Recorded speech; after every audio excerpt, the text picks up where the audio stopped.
Son tiempos de mucha crispación política, lo que dificulta algo que parece fundamental para la democracia: la discusión. Entre gritos cruzados, debatir ideas es prácticamente imposible.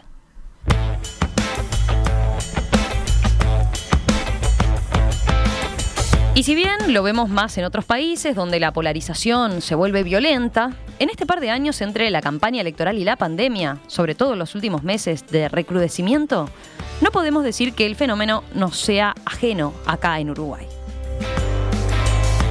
El año pasado, en una de las primeras mesas de filósofos, nos preguntamos por la polarización política y si era una atención necesaria para la vida democrática. Bueno, hoy retomamos la cuestión desde el punto de vista de la opinión y el debate. ¿Vale la pena debatir? ¿En qué mejora la democracia si debatimos? ¿Todas las voces valen? ¿Todas valen igual? ¿Debemos silenciar algunas voces? Este es el tema de esta nueva mesa de filósofos. Hoy nos acompañan Javier Massa, licenciado en Filosofía, magíster en Comunicación y coordinador docente del Departamento de Humanidades de la Universidad Católica del Uruguay. Javier, ¿cómo estás? Un gusto reencontrarnos. ¿Todo bien? Buenos días. Muchas gracias nuevamente por la invitación. Un gusto estar acá. Javier ya es un habitué últimamente, entre que lo hemos tenido hablando en alguna entrevista central y las mesas últimamente, lo tenemos bien seguido. También saludo a Andrea Carriquiri, doctora en Filosofía, docente del Instituto de Filosofía de la Universidad de la República, investigadora en el Sistema Nacional de Investigadores. Andrea, ¿qué tal? Un gusto, ¿cómo estás? ¿Qué tal? ¿Cómo están? Muchas gracias por la invitación. Y también nos acompaña Juan Olano, magíster en Filosofía, docente de Filosofía Social y Política en la Universidad Católica, con quien es un gusto reencontrarnos porque, si los oyentes son memoriosos, Juan fue de los primeros que participó hace años, hará como 5 años, de la Mesa de los Oyentes de En Perspectiva. Fue de aquella primera camada y fue, voy a confesar algo, uno de los promotores de que habláramos más de filosofía en la radio.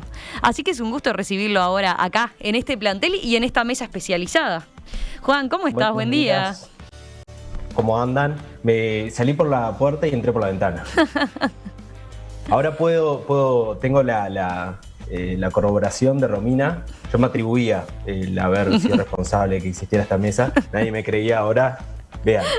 Después lo van a escuchar Pastorino y Gastón González y van a decir que fueron ellos los que inventaron el tema. Yo confirmo de que años atrás fuiste uno de los impulsores, sin saberlo, de este espacio. Vos me dijiste, tienen que hablar más de filosofía, es lo que le falta al programa. Y bueno, aquí estamos. Y estamos recibiéndote después de años, reencontrándonos de esta forma. Además, en aquel momento, me acuerdo, estabas terminando la carrera, ¿no? Es verdad. Creo que estaba terminando la licenciatura. La licenciatura. Te tuvimos incluso, creo que como corresponsal en alguna oportunidad de allá de tus pagos, ¿no? Desde el Olimar. Desde el Olimar. Bueno. Sí. Y ahora nos reencontramos acá, así que un gusto. Bueno, vamos al tema que nos propusimos debatir esta mañana. ¿Por qué digo debatir? Bueno, porque ustedes escuchaban recién, la cosa va por ahí, ¿no? Yo lo sintetizaba un poco. Es cierto que también hicimos una mesa de filósofos hace un tiempo sobre la discusión política, sobre el debate político, pero ahora hay otro nivel de polarización, ¿no? Que el que había quizás hace un año atrás. Entonces, quizás vale empezar por algo más general. Andrea, capaz que podemos empezar contigo preguntándote, ¿vale la pena debatir? Sí, bueno, la respuesta corta es sí. Pero es interesante de repente precisar qué queremos decir con debate público, ¿no? Con debatir públicamente, ¿no? En primer lugar, quizás ver qué no queremos decir desde la filosofía, desde la teoría de la democracia, en particular la teoría de la democracia deliberativa. No es el debate público, no se entiende por debate público en este marco un debate confrontativo, espectacularizado, no es a eso a lo que apuntamos, digamos, como objetivo, ni tampoco es un consenso idílico, digamos, en que barra las diferencias abajo de la alfombra, ¿no? Bueno, ese es un buen punto que marcas, porque si bien se suele celebrar los consensos, es cierto que tampoco está bueno, celebramos mucho los consensos, ¿no? Pero tampoco está bueno que haya siempre coincidencias, ¿verdad? Claro, porque, a ver, el debate público en este sentido, implica hablar, pero también implica escuchar, ¿sí? especialmente las posturas diferentes a la mía, ¿no? Ferreira, nuestro mayor filósofo, decía, hay que hacer como un raspaje cerebral, ¿no? Era una imagen muy potente, y se puede aplicar a esto de hacer el esfuerzo de reconsiderar las cosas desde la perspectiva del otro, desde otra perspectiva que es muy diferente.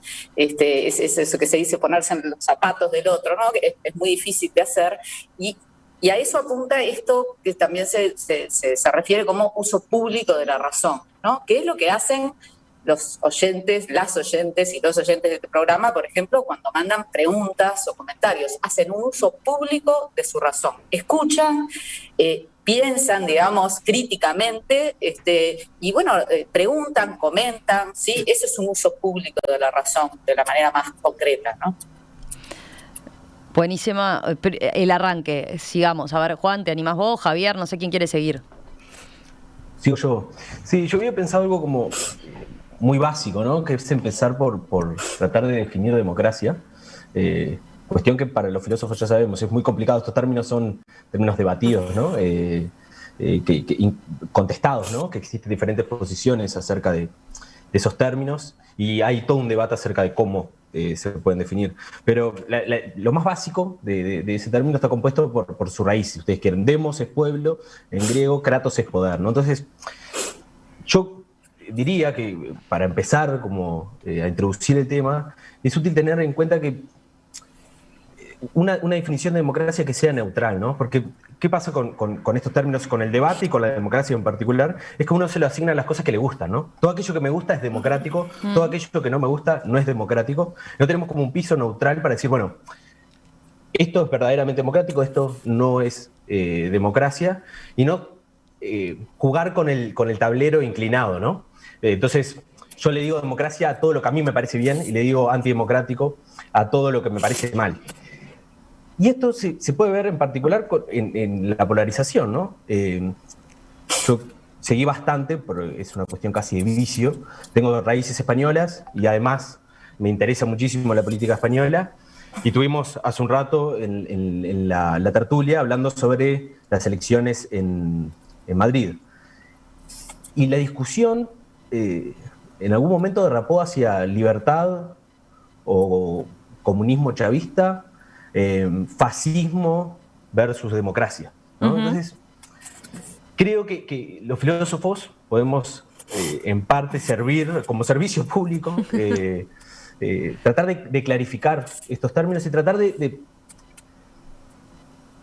plantearlos al término sin ser tendenciosos, ¿no? Y poder discutir a partir de esos términos definidos de manera neutral. Que ya no partir de esto de una cancha inclinada, ¿no? Esa metáfora me parece que es útil para visualizar lo que quiero decir. O sea, que los conceptos los definamos neutralmente, en particular el de democracia. No nos andemos tirando con democracia sí, democracia no. Tratar de como justamente contribuir a que no haya tal polarización que sea negativa para la discusión pública. Que coincido con Andrea, es necesario, es saludable, es un síntoma de salud de la democracia el hecho de que haya debate y que haya posiciones diferentes. Esto muchas veces lo perdemos de vista, ¿no? Tanto enfatizamos el consenso, quizás en Uruguay esto sucede, ¿no? Tanto se enfatiza el consenso, la idea de políticas de Estado, etcétera, etcétera, y nos olvidamos de lo valioso que son... que es tener posturas distintas, visiones diferentes. Javier, ¿vos querés agregar algo sobre este punto? Sí, a ver, yo en esto voy a oficiar un poco de ponerme desde la pata comunicacional y si se quiere más desde la pata desde ese lugar, teniendo como con tertulios dos compañeros que están más parados desde la filosofía política. A ver, yo creo que sumando a lo que dijo Juan y a lo que dijo Andrea, cual coincido, pero también agregar que no todos discutimos en el espacio público desde el mismo lugar y con las mismas herramientas. O sea, no todos en un mismo tiempo y en un mismo lugar, y no siempre históricamente esta discusión se ha dado utilizando el mismo tipo de herramientas. Yo recién, en la intervención de Andrea decía, ¿no? No nos referimos a un debate espectacularizado, como por ejemplo podemos estar pensando en los debates televisivos que se dan de cara a las elecciones presidenciales, ¿no? Que tienen un cierto grado de espectacularidad. Ahora, sin embargo, también cabe decir que hoy gran parte de la discusión pública y de la racionalidad, digamos, de la puesta en público de la racionalidad, que recién también mencionaba Andrea, se da a través de determinados medios. O sea, de hecho, el ejemplo de Andrea justamente era los oyentes, ¿no? Hacen preguntas y hacen un uso público de su racionalidad a través de, pongámosle, el WhatsApp, ¿no? Que mandan a la radio. Y ahí estamos haciendo un uso de una herramienta para, digamos, canalizar nuestra racionalidad. Y es un uso de una herramienta que le ofrece un determinado vehículo a la racionalidad que no es el mismo que este vehículo que me está ofreciendo a mí. O sea, en este caso, mi voz, la de Andrea y la de Juan, está siendo privilegiada por encima de la voz de los oyentes, que tienen menos voz que la nuestra en este debate, ¿no? Y además la tienen que canalizar por otro medio. Y esto también, si lo tiramos históricamente, ¿no? El debate, que uno a veces tiene como siempre el espejo, ¿no? De la democracia griega directa, deliberativa, ¿no? En el Nix, allá enfrente, al ágora, mirando, ¿no? Y la cosa acá. Bueno, y también Sócrates y Platón tenían sus problemones con los sofistas, que eran los maestros de la retórica, y que justamente eran maestros de la perfección del medio, ¿no? Más allá de los contenidos. Y hoy no estamos tan lejos de esto cuando tenemos tuiteros que inclinan la balanza del debate público hacia un lado o hacia el otro, ¿no? Entonces, yo estoy de acuerdo de que el medio y digamos, y las formas del medio nunca deben de estar en el centro del debate, pero sí no deben de ser consideradas como un accesorio del debate, sino que son una parte fundamental del debate también, en ese sentido. Así bien, que interesante. Por ahí va un apunte. Sí, creo que queda claro cuando lo planteas por el lado del debate televisivo, ¿no? ¿Cuánto se discutió en la campaña sobre eso? Está bien, capaz que no es el debate el mejor lugar para debatir grandes ideas, pero también es cierto que hoy en día nadie aspira al debate que capaz que tenían los griegos, ¿no? O sea, sí, hoy hay y de que... la misma forma podemos pensar si el debate parlamentario hoy, ¿no? Tiene un sentido para los ciudadanos más allá más allá de los parlamentarios, ¿no? O sea, en qué, digamos, o qué sentido tiene, ¿no? Si tiene un sentido. Evidentemente tiene algún tipo de sentido, ¿no? Pero ¿qué sentido tiene para los ciudadanos y qué sentido tiene para los parlamentarios? Y si es el mismo sentido para ambos o no, y por qué lo seguimos conservando, etcétera, etcétera, etcétera. Andrea, ¿vos querés contestar algo de eso que decía Javier? Tengo una pregunta me parece para muy vos. Dale. interesante. ¿Hola? Sí, te escuchamos perfecto. Sí, me parece muy interesante lo que planteaba Javier y es otra precisión interesante hacer, que es tampoco el debate público es esa cosa como utópica, idealizada en sentido lato, ¿no? Básicamente, o sea, a ver, el hecho de que efectivamente la esfera pública sea un lugar donde hay exclusiones, siempre las ha habido y hay distintos grados de acceso a esa esfera pública, constatar ese hecho, en el cual han hecho énfasis muchos filósofos y filósofas, entre otros, no implica que se vaya el bebé con el agua del baño en el sentido de que se vaya el criterio, diferenciando el plano de lo realmente existente del plano de los criterios, de los horizontes, digamos, con los cuales medimos esa situación realmente existente, para decirlo de una manera más directa. La gracia, digamos, la clave de esta noción de debate público que se da en la esfera pública es que todos y todas tienen el mismo derecho de hablar. ¿sí? Ese es como en el plano normativo, esa es como la gran innovación, entre otras reglas, ¿no? De que nadie en principio puede ser excluido o excluida, de que no debe usarse la coerción para convencer a los otros, sino la fuerza no forzada del mejor argumento. Pero hay que tener siempre presente de que esto es siempre una cuestión de grado, no es una cuestión de blanco o negro. Es una cuestión de grado en la que medimos un resultado, digamos, una situación realmente existente con respecto a un procedimiento. Entonces, podemos examinar, por ejemplo, el procedimiento por el que se llegó a una ley o a un decreto y evaluarlo según cuánto haya seguido esas reglas, de que se escucharon las diferentes posiciones de todos y todas las potencialmente afectadas, de que no hubo coerción, etc. Igualmente, podemos evaluar el grado de apertura de un programa de radio según la medida en que da voz, digamos, o da micrófono a posturas diferentes dentro de los invitados e invitadas, y también en la medida en que da espacio y retroalimentación y espacio real a las oyentes y los oyentes. ¿Se entiende? Es un criterio, ¿sí? No es una cuestión de todo o nada, ni una cuestión de perfeccionismo, es un criterio al que apuntamos y contra el cual medimos situaciones realmente existentes, ¿no? Juan. Ahora un apunte ahí. Dale, perdón, Javier. Sí, dale. No, cortito, solamente y ya lo dejo a Juan. De Foucault, en el orden del discurso, que es un escrito breve y lindo para entrarle un sábado de pandemia a las 2 de la tarde, si alguno Ojo con Foucault, que está a punto de ser cancelado, ¿eh? Es cierto. Pero vamos igual a hablar de él, por lo menos. A ver, dice algo bien interesante, y en esto también lo sigue Stanley Fish, por ejemplo, que es un filósofo norteamericano bastante dedicado hoy a pensar la libertad de expresión. Dice, cuidado con pensar que siempre hablamos libremente y que nuestra expresión en el espacio público o incluso en el espacio privado está totalmente libre de reglas o de digamos, reglamentos. No porque hablemos fuera de un espacio estricta y explícitamente reglado, como puede ser el Parlamento, ¿no?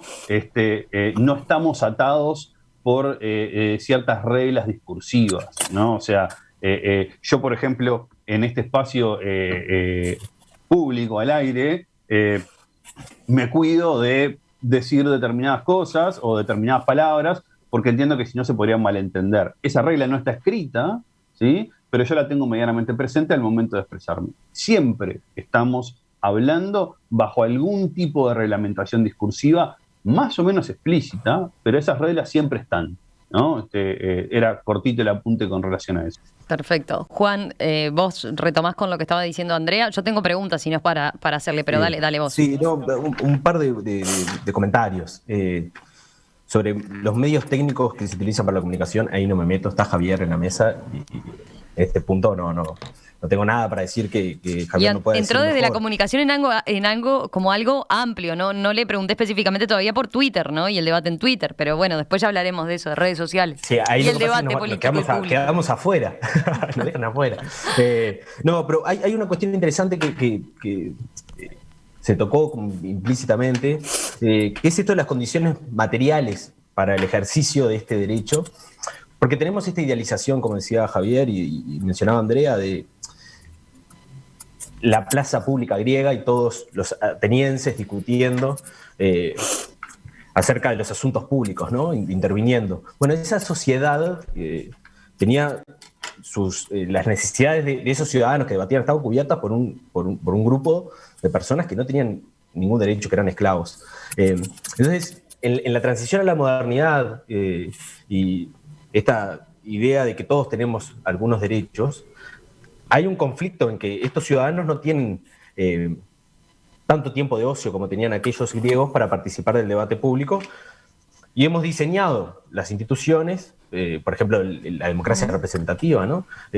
Encargando a algunos, particularmente algunos temas, o dejándolos a ellos como especializados en la discusión de algunos temas de interés general. Eso por un lado, o sea, la democracia ateniense está muy idealizada, pero hay que tener en cuenta también las condiciones materiales, y esto también denuncia la situación actual. A ver, en las condiciones materiales que hoy existen en nuestros países, ¿todos tenemos igual posibilidad de ejercer el derecho a la libertad de expresión o no? Esa es una discusión que también creo que queda un poco soslayada, pero que está presente, ¿no? Y por otro lado, algo que decía Andrea, que también se ve como en las conversaciones que uno tiene, yo tengo derecho a decir lo que pienso, ¿no? Y esto Sí. es como, muchas veces se utiliza como es verdad, tenés derecho a decir lo que pensás. Eso no significa que tú puedas decir cualquier cosa o que yo no pueda discutir lo que tú estás queriendo decir, porque en un debate las intervenciones que uno hace deben estar orientadas hacia la verdad. Entonces, ese, creo yo, debe ser el criterio por el cual evaluar las intervenciones en un debate, ¿no? Se acerca a la verdad, Claro. Sumo a esto que dice Juan, es objetivo, se puede generar un consenso a partir de eso.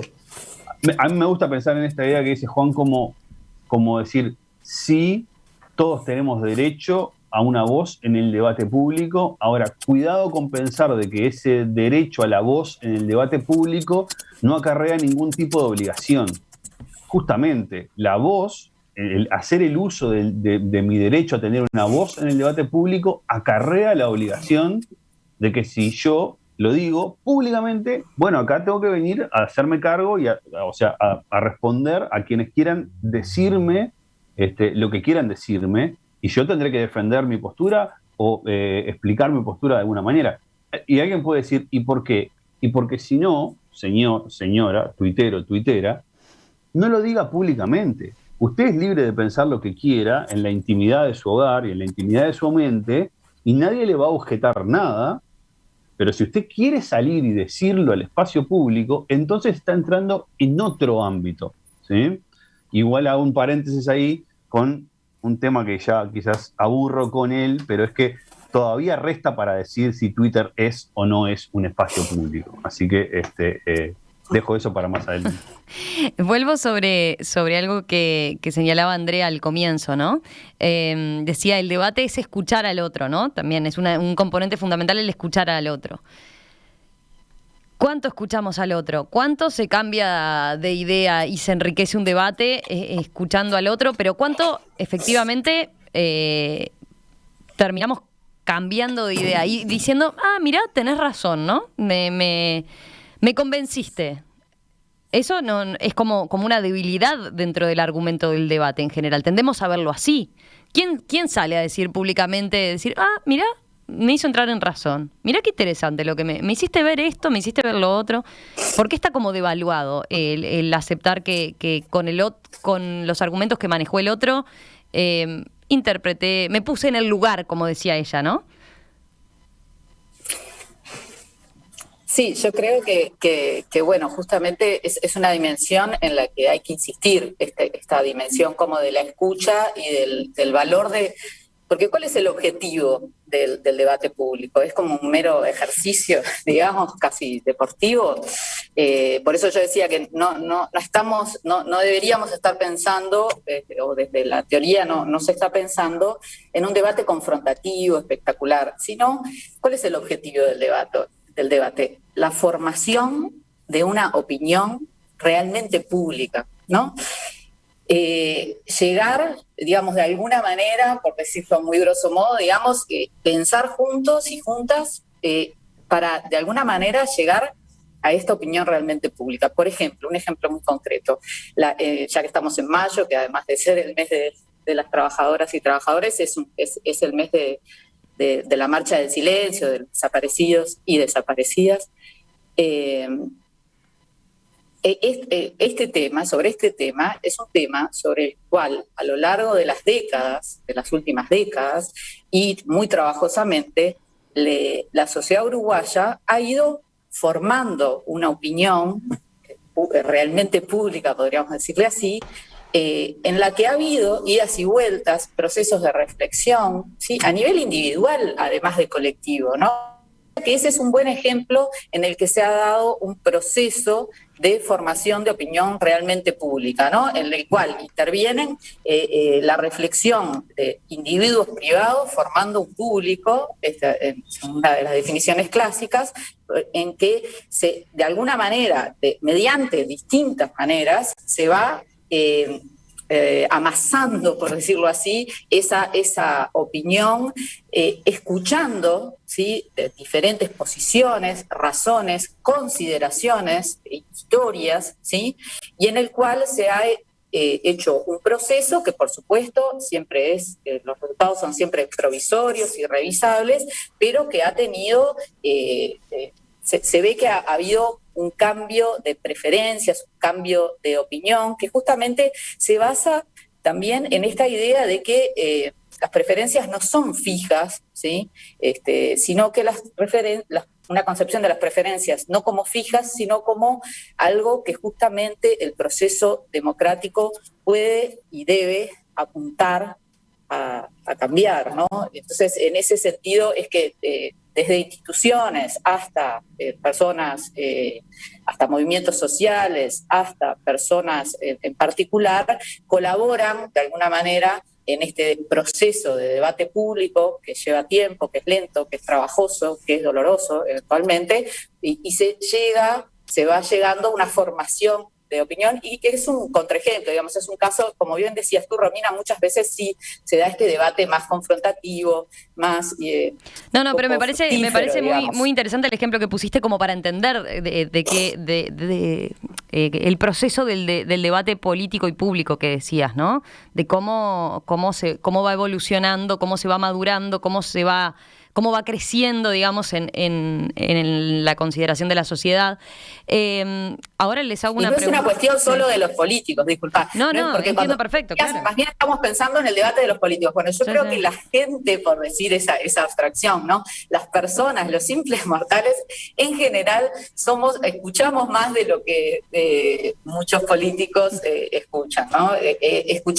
Estamos, como ahora las oyentes y los oyentes, escuchamos, pensamos, conversamos con otros y vamos formando nuestra opinión. Ahí sería claro el enriquecimiento desde el debate, ¿no? El enriquecimiento con el debate. Ahora, les pregunto a los tres, en cambio, ¿la polarización impide el debate? ¿La polarización es el enemigo del debate público y político?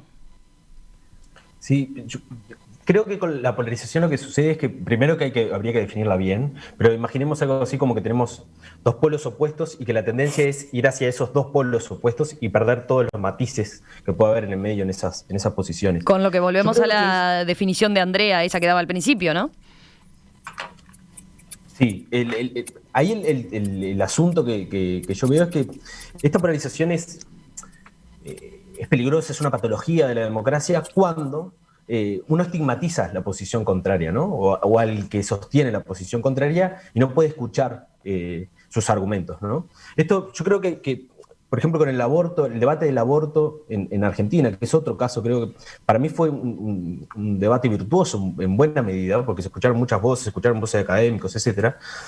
Pero también, por otro lado, se estaba dando un proceso donde lo que importaba en última instancia era el pañuelo que uno usaba, ¿no? Si era verde o si era celeste, y se perdía a veces la referencia a los argumentos del otro, ¿no? A tomar en serio cuál es la posición del otro para poder cambiar de posición, matizar la propia postura, etcétera. Porque también tenemos la tendencia a evaluar la calidad democrática de un proceso, no digo que nosotros, pero puede darse esto, por el resultado. El resultado me gusta, entonces el debate democrático fue virtuoso. El resultado no me gusta, el debate no fue virtuoso.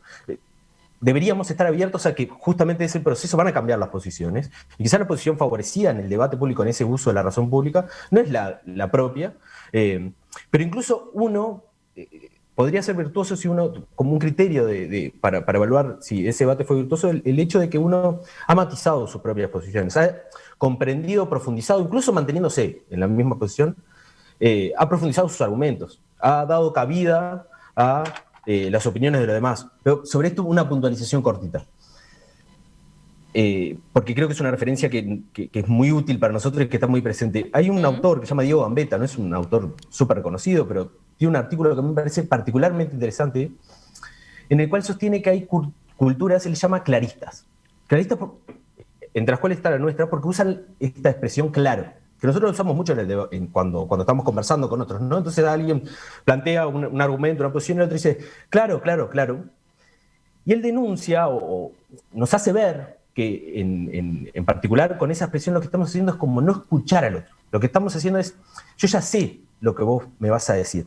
Él lo dice lo plantea como un síntoma de que en algunos lugares, él habla sobre todo de Latinoamérica y España también, los países hispanohablantes, donde nos cuesta un montón darle cabida a la opinión del otro y escucharlo en serio. Entonces decimos claro, ya asumiendo que nosotros sabemos lo que el otro está pensando. Y fíjense ahora, realmente cuando planteo esto en clase, lo que surge después es que alguien dice, claro. Entonces se empieza a dar como toda una situación ahí con la estigmatización de esta palabra, si ustedes quieren, queda como discriminada. Nosotros la usamos de muchas maneras, a la palabra claro. Pero lo que quiero decir es que en nuestras culturas hay una tendencia a tener opiniones fuertes, sobre todo y desde el inicio. Yo creo que existe esto. O sea, que las personas tenemos una tendencia, incluso tenemos incentivos a tener opiniones fuertes, es decir, consolidadas, sobre todos los temas y desde el inicio de la discusión. Y creo que esto realmente es una dificultad para que el debate enriquezca, para que el debate sirva a la formación real de una voluntad democrática o de una opinión pública. Esa tendencia que tenemos yo ya sé lo que piensa el otro y yo ya tengo una posición tomada acerca de este tema. Seguimos. Javier, dale con... Yo apunto un par de cosas a las intervenciones de Andrea y Juan.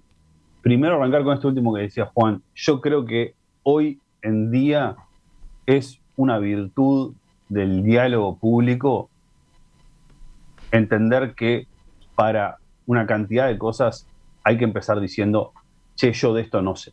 Yo de esto no sé. Yo la verdad que de este tema no es lo mío. No tengo suficientes elementos. No tengo suficientes elementos, no estoy del todo informado, quisiera leer un poco más para formarme una opinión, y en todo caso, después decir algo como, si yo puedo aportar algo a este debate, quizás es como desde este lugar. Entender también desde qué lugar uno puede aportar algo al debate, ¿sí? Y desde qué lugar uno no puede aportar el debate.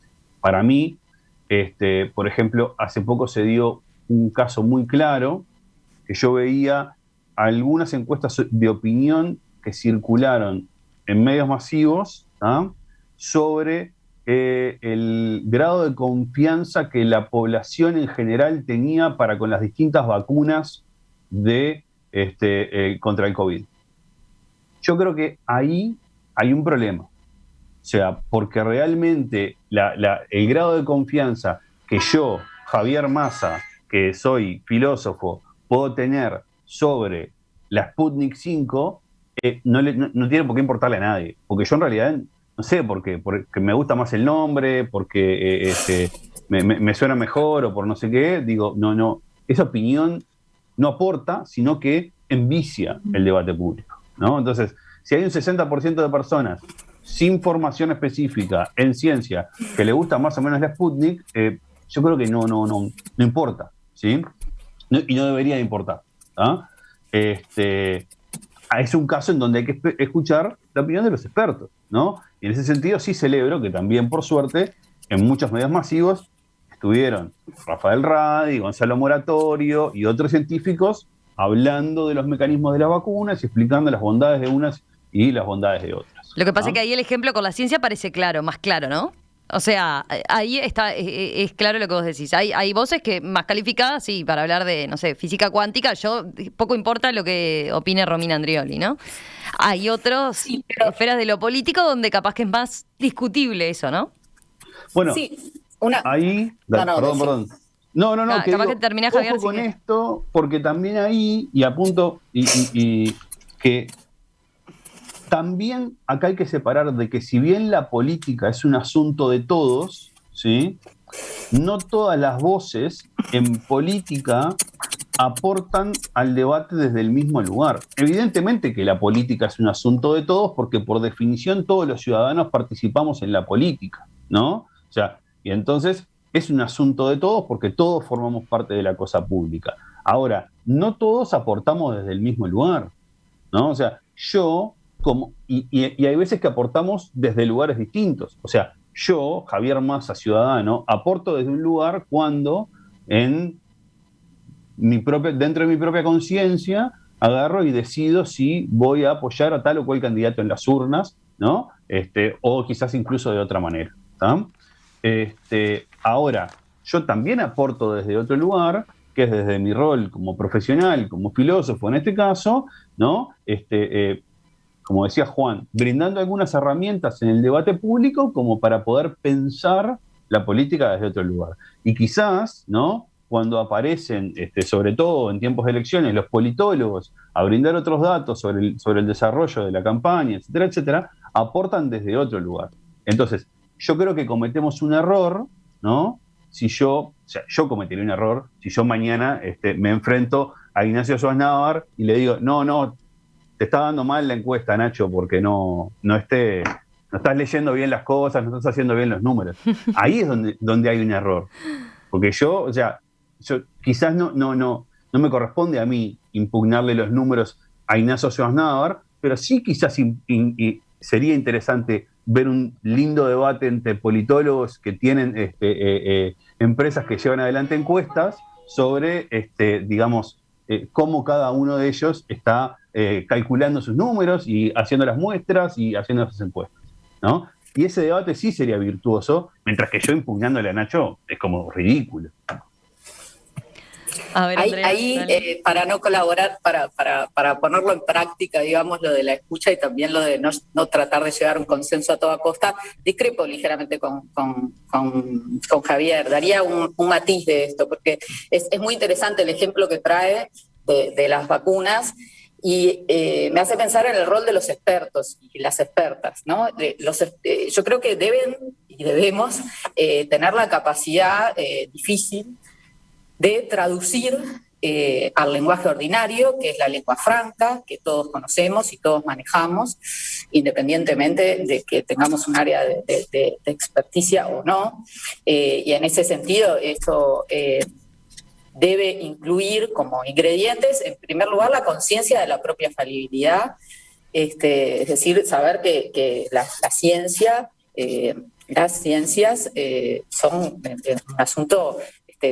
Quien lo practica lo sabe, que es un asunto en que se da un grado de incertidumbre muy grande, ¿sí? Y me parece que tenemos esta obligación de, como dice en Laudelar, esto está como en la letra, digamos, en la norma, de colaborar con la comprensión pública de temas de interés general, y en general en las universidades tienen de alguna u otra forma esta conciencia de que tenemos que colaborar. Ahora, yo creo que también hay que escuchar las posturas de quienes no saben, digamos, de un tema en particular y escuchar cuáles son sus argumentos y responder con mejores argumentos, ¿sí? En el caso crítico de las vacunas, ¿sí?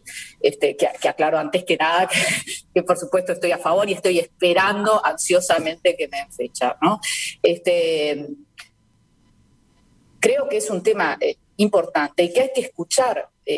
Primero hay que dejar constancia y hay que reconocer que mucha gente no se quiere vacunar y después hay que escuchar sus argumentos.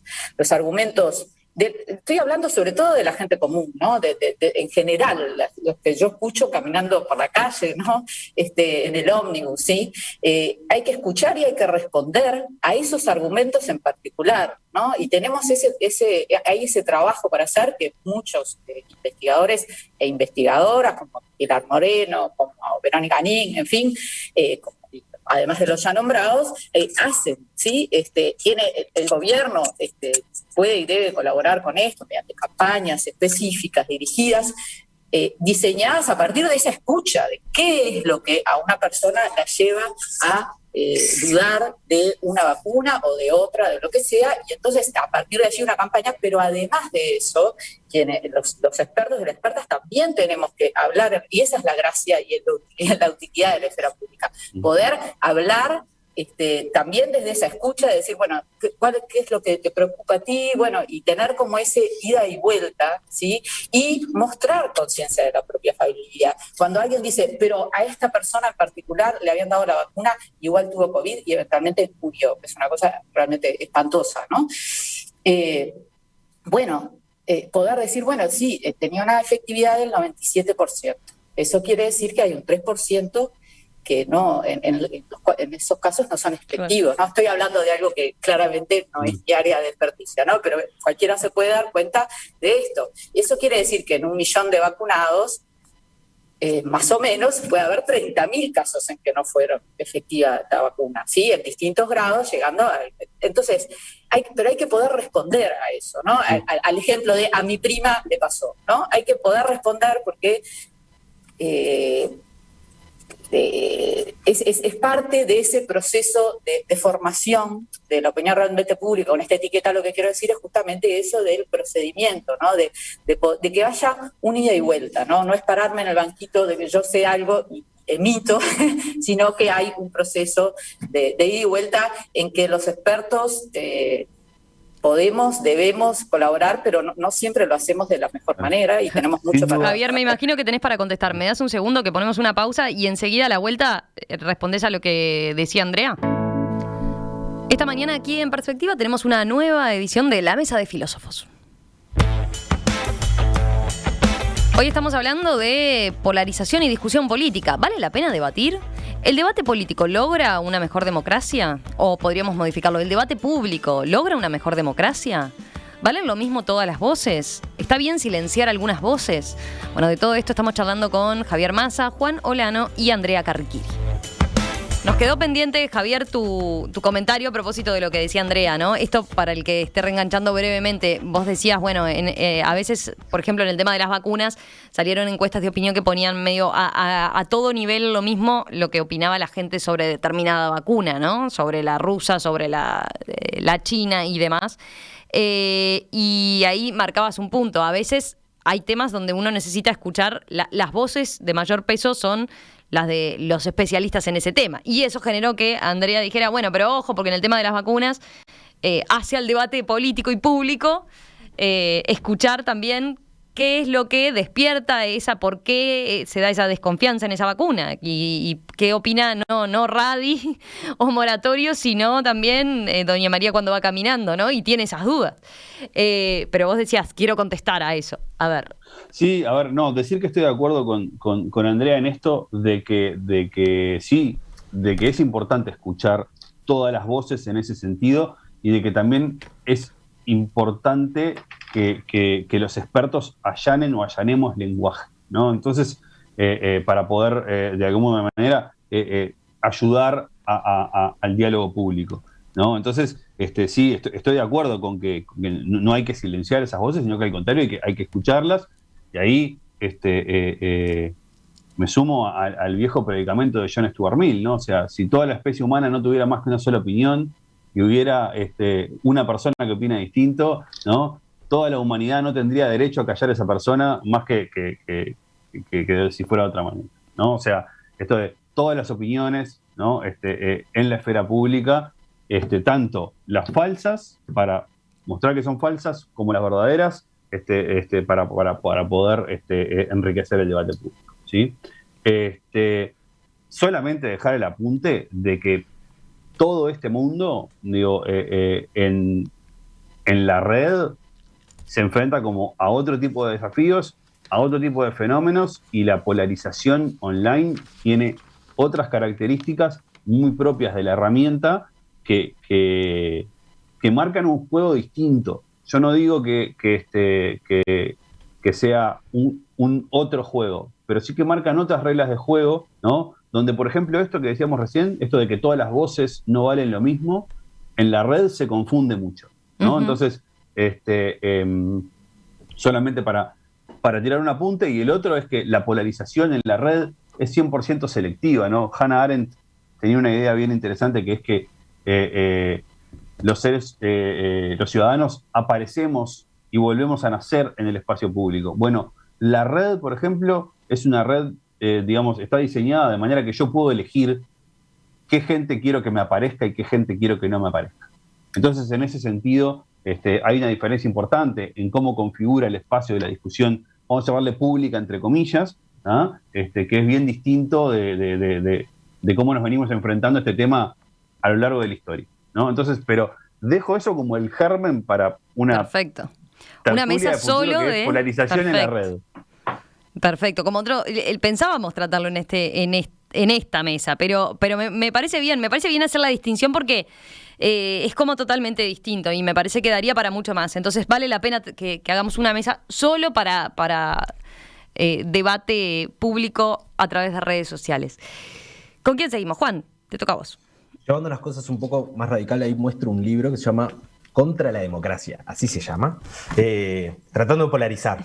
Este autor sostiene una posición que se llama epistocracia, que consiste en darle valor a aquellos, o darle un mayor poder político a aquellos que están más capacitados.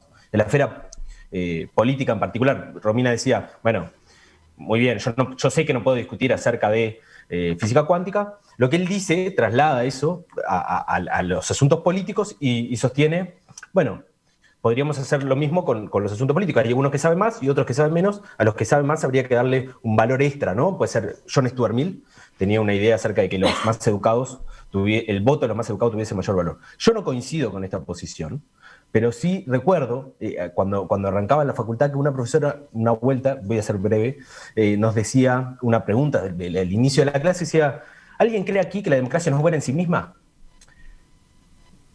Nadie levantaba la mano. Yo había leído La República de Platón, y La República de Platón, sabido es, no sostiene la democracia, y más bien sostiene que hay un rey, filósofo y algunos otros guardianes, unos sabios, que serían los mejores gobernantes. Yo decía, pero ¿será buena en sí misma o es buena como instrumento para otra cosa?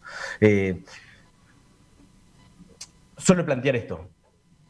Animémonos también a discutir acerca de la democracia y sobre todo hurgar en los fundamentos de la democracia. Acá Andrea probablemente tenga muchísimo, pero sí Javier también, no nos va a dar el tiempo, pero por lo menos dejar la discusión, está planteada la discusión acerca de esto, especialistas, educados, con mayor poder político, todos igual poder político. Hay argumentos interesantes que nos hacen profundizar en nuestras razones en los dos sentidos. Bueno, te dejamos anotado tema para otra mesa entonces. La democracia es buena por sí mismo y con estos aspectos que mencionaba Juan. Ya me lo anoto. Andrea, para terminar tus comentarios.